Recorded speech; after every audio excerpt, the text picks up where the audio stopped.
अब तक नियम यह था कि यदि किसी ने आपका अधिकार छीना है या कानून को तोड़ा है तो उसके खिलाफ केस किया जा सकता था। यदि पुलिस केस दर्ज न करे तो हमारे पास वकील के रूप में या कंप्लेनेंट के रूप में दो तरीके थे, या तो एप्लीकेशन 156(3) सीआरपीसी के माध्यम से एफआईआर का ऑर्डर करवा लिया जाए और एफआईआर को दर्ज करवा दिया जाए। यदि यह संभव ना हो पाए तो कोर्ट में सेक्शन 200 सीआरपीसी की कंप्लेंट फाइल करके अपने गवाहों की गवाही करवा दी जाए और उस पर प्रोसेस इशू करवा ली जाए, तो इससे आरोपी के ऊपर केस चलना शुरू हो जाता था। लेकिन अब नए भारतीय नागरिक सुरक्षा संहिता कानून ने ये दोनों कानून बदल दिए हैं। केस दर्ज करवाने की प्रक्रिया को बहुत कठिन बना दिया गया है और ऐसा लगता है जैसे कि मजिस्ट्रेट नामक संस्था के कानूनी अधिकार भी कम कर दिए गए हैं। सेक्शन 156(3) और सेक्शन 200 सीआरपीसी दोनों को बदल दिया गया है और इससे कंप्लेनेंट लोगों को बहुत नुकसान हुआ है। आज की वीडियो में हम यही सीखेंगे, पहली बात कि 156(3) सीआरपीसी में अब क्या परिवर्तन हुआ है और यह क्या नया कानूनी सेक्शन बन गया है। दूसरा कि सुप्रीम कोर्ट या अन्य उच्चतर कोर्ट्स का इस पर क्या कहना है। तीसरी बात है कि इस परिवर्तन से शिकायतकर्ता या कंप्लेनेंट का क्या नुकसान हुआ है। चौथा पॉइंट है कानूनी बदलाव से किसका फायदा हुआ है। और पांचवा तथा अंतिम बिंदु होगा कि इस सब से कैसे भ्रष्टाचार का साम्राज्य स्थापित हो जाने वाला है।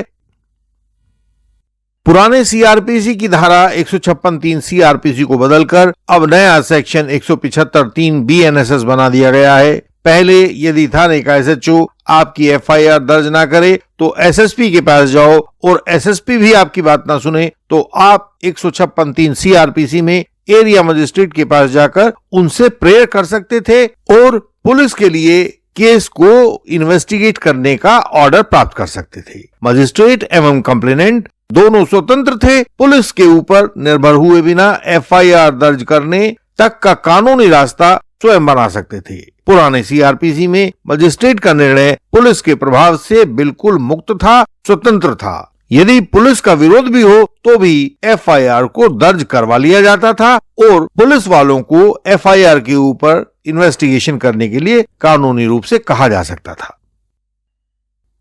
नए बीएनएसएस कानून में 156(3) सीआरपीसी की जगह अब सेक्शन 175(3) बीएनएसएस आ गया है। सामने स्क्रीन पर आप 175 बीएनएसएस देख रहे हैं। पीला भाग पुराने वाले 156 सीआरपीसी का भाग है, लाल भाग को इसमें बदल दिया गया है और हरा भाग जितना आपको दिखाई दे रहा है यह 175 बीएनएसएस के अंदर नया जोड़ा गया है।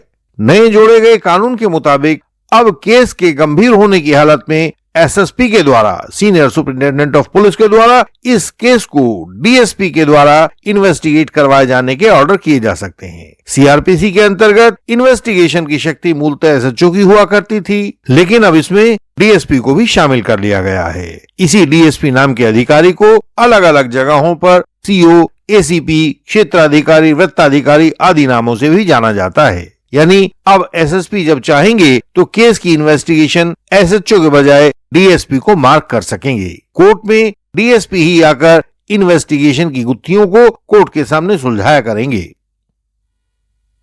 लेकिन कानून में हुआ परिवर्तन इससे बहुत ज्यादा बड़ा है। यह सेक्शन 156(3) सीआरपीसी की भाषा में बदलाव करके जोड़ा गया है। इसमें लिखा गया है कि एफिडेविट द्वारा सपोर्टेड एप्लीकेशन 156(3) सीआरपीसी पर विचार करने के बाद, अपनी इच्छानुसार सुविचारित इंक्वायरी करने के बाद तथा इस संबंध में पुलिस अधिकारी का निवेदन सुनने के बाद उपरोक्त इन्वेस्टिगेशन के संबंध में मजिस्ट्रेट अपना निर्णय दे सकते हैं। यानी कि जिस काम को मजिस्ट्रेट द्वारा कंप्लेनेंट की कंप्लेंट पर तत्काल किया जा सकता था, अब उसे तत्काल नहीं किया जा सकता। अब उसके लिए ऑर्डर करने से पहले कम से कम 3 काम करने अनिवार्य कर दिए गए हैं। कानूनी रूप से इसका प्रावधान बना दिया गया है। एप्लीकेशन 156(3) सीआरपीसी पर मजिस्ट्रेट द्वारा ऑर्डर किए जाने से पहले 175 बीएनएसएस में 3 अतिरिक्त काम किए जाने अनिवार्य बनाए गए हैं। वे इस प्रकार हैं। पहला, अब एप्लीकेशन 156(3) सीआरपीसी जो अब नई कही जाएगी वह एप्लीकेशन 175(3) बीएनएसएस कही जाएगी, उसके साथ कंप्लेनेंट का एफिडेविट लगाया जाना कंपलसरी बना दिया गया है। पहले कंप्लेनेंट को अपनी शिकायत के साथ एफिडेविट देना कंपलसरी नहीं होता था। दूसरी बात, अब मजिस्ट्रेट के लिए 175(3) BNSS की एप्लीकेशन पर एक इंक्वायरी करवाने का अधिकार उसका स्वैच्छिक अधिकार बना दिया गया है। तीसरी बात है, 175(3) BNSS की एप्लीकेशन पर FIR दर्ज करने के ऑर्डर से पहले तथा इन्वेस्टिगेशन करने के ऑर्डर से पहले संबंधित पुलिस अधिकारी को सुनना अब मजिस्ट्रेट के लिए कंपलसरी बना दिया गया है। हमने अपने व्यूअर्स के लिए इंटेंसिव लीगल कंसल्टेशन की नई सुविधा शुरू की है। इसे हमारे सभी एडवोकेट साथी, यंग एडवोकेट कलीग्स उपयोग कर सकते हैं। हमारे फॉल्स एलिगेशन वॉरियर्स भी इसका इस्तेमाल कर सकते हैं। कोर्ट की सुनवाई में आपको कोई लीगल समस्या आ गई है, रास्ता मिल नहीं रहा है, तो आप हमसे इंटेंसिव लीगल कंसल्टेशन ले सकते हैं। जो फॉल्स एलिगेशन वॉरियर्स हैं, वे भी ऐसी गंभीर कंसल्टेशन के लिए अपना समय बुक करवा सकते हैं। आप लीगल कंसल्टेशन के लिए हमें हमारे व्हाट्सएप नंबर पर अपनी रिक्वेस्ट भेज सकते हैं। सेक्शन 175(3) BNSS से संबंधित कानून में ये 3 परिवर्तन करके मजिस्ट्रेट की कानूनी शक्तियों को कम कर दिया गया है और जो लोग पुलिस के द्वारा अपनी शक्तियां प्रदर्शित करते हैं, अपनी शक्तियों को पुलिस के माध्यम से एग्जीक्यूट करते हैं, जैसे राजनेता, IAS, उच्चतर जज, इनकी शक्तियों को बढ़ा दिया गया है। 2015 के Priyanka Srivastava versus state of UP वाले केस में सुप्रीम कोर्ट ने यह बात कही थी कि 156(3) CRPC की एप्लीकेशन के साथ कंप्लेनेंट का एफिडेविट लगा दिया जाना जरूरी होना चाहिए ताकि एफिडेविट झूठा होने की स्थिति में कंप्लेनेंट के खिलाफ कार्रवाई की जा सके। 175(3) BNSS की एप्लीकेशन के साथ एफिडेविट लगाने की बात करना कंप्लेनेंट को 2 चाबुकों के द्वारा मारने जैसा हमें लगता है। झूठी सूचना देकर केस रजिस्टर करवाने वाली स्थिति में पुलिस सेक्शन 182 IPC की कार्रवाई पुराने समय से करती चली आ रही है। 182 IPC को अब सेक्शन 217 BNS बना दिया गया है और ये 10 का 10 कानून की किताब में लिखा हुआ है। लेकिन अब किया क्या है, अब 217 BNS के साथ साथ वह दूसरी कार्रवाई भी कंप्लेनेंट के खिलाफ की जा सकेगी कि इसने झूठा एफिडेविट दाखिल किया था। दूसरी शर्त, जब मजिस्ट्रेट को 156(3) की एप्लीकेशन के नाम पर समय नष्ट करना ही हो तो वे लोग ATR के नाम से पुलिस रिपोर्ट मंगवा ही रहे थे। पुलिस भी ATR के नाम पर लोगों के बयान तक रिकॉर्ड करके ला रही थी। अब इस बात को कानून का प्रावधान बनाकर जी चुराने वाले मजिस्ट्रेटों के हाथ में कानूनी बहाना थमा दिया गया है। अब ये 175(3) की एप्लीकेशन सालों साल अहल मदरूम में पड़ी रहेगी और बाहर कंप्लेनेंट का विलाप जारी रहेगा।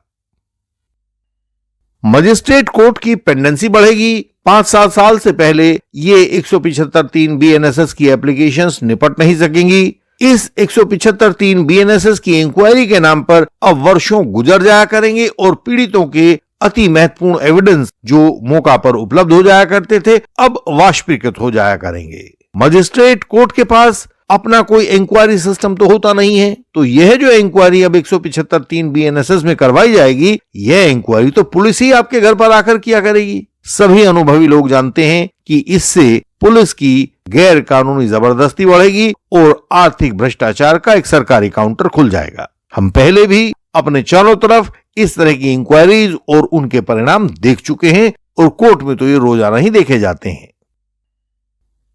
175(3) BNSS को डिसाइड करते समय मजिस्ट्रेट के लिए पुलिस अधिकारी को सुनना लाजमी कर दिया गया है। निश्चय ही यह गैर दुधारू शिकायतकर्ताओं के विरोध का ठिया बन जाने वाला है। आज भी आप देख ही रहे हैं कि 156(3) की एप्लीकेशन को किस प्रकार से कौन लोग विरोध करते हैं। जिस प्रकार से आप थाने में अपने खिलाफ हुए जुर्म का केस दर्ज नहीं करवा सकते हैं और कोर्ट का सहारा लेकर 156(3) का सहारा लेकर अपना केस दर्ज करवाया करते हैं, उसी प्रकार से अब 175(3) BNSS बनाकर 156(3) CRPC के कोर्ट वाले रास्ते में वही व्यवधान पैदा कर दिए गए हैं जो पहले पुलिस थाने जाने के रास्ते में हुआ करते थे।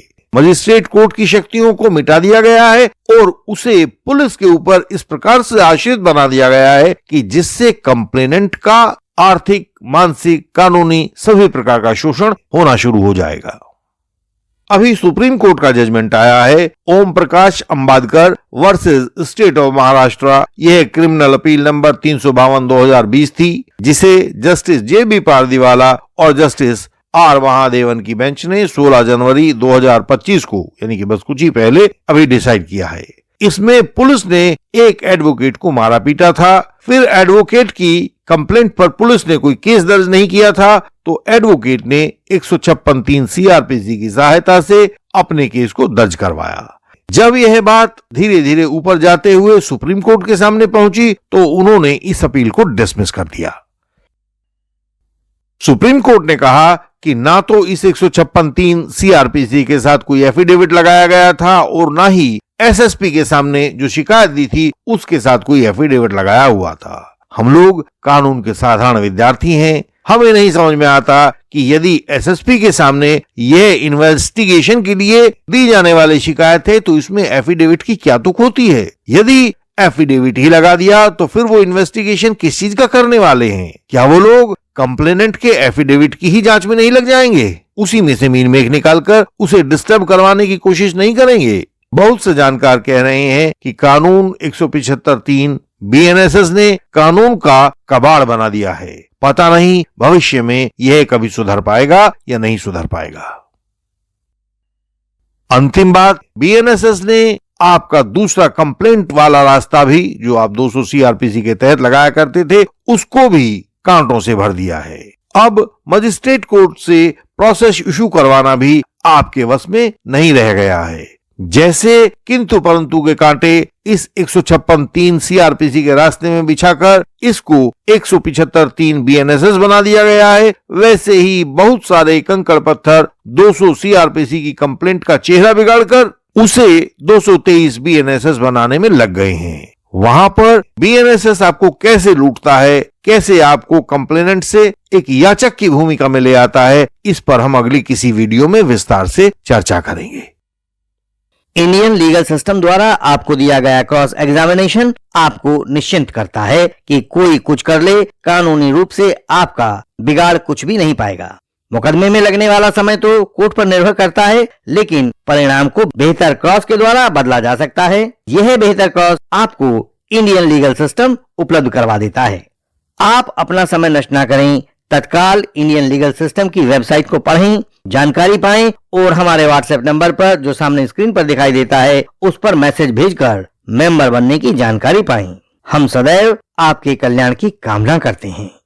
हमसे सहायता पाने के लिए हमारा व्हाट्सएप नंबर, हमारा ईमेल एड्रेस और वेबसाइट का यूआरएल आपको सामने स्क्रीन पर दिखाई दे रहा होगा तथा ये सब बातें हमारी हर वीडियो के डिस्क्रिप्शन में भी होती हैं। समय को गंवाएं नहीं, उसका इस्तेमाल करें। हमारी वेबसाइट पर बहुत महत्वपूर्ण जानकारी को सरल भाषा में पढ़ें। वहां झूठे आरोप या फॉल्स एलिगेशन से बचने के उपाय भी मिलेंगे। इस वीडियो को लाइक करें, शेयर करें और चैनल को सब्सक्राइब करें। बेल आइकन को प्रेस करें ताकि नई वीडियोस आपसे मिस ना हो जाएं। हम आपसे अगले वीडियोस में फिर मिलेंगे। तब तक के लिए प्रणाम।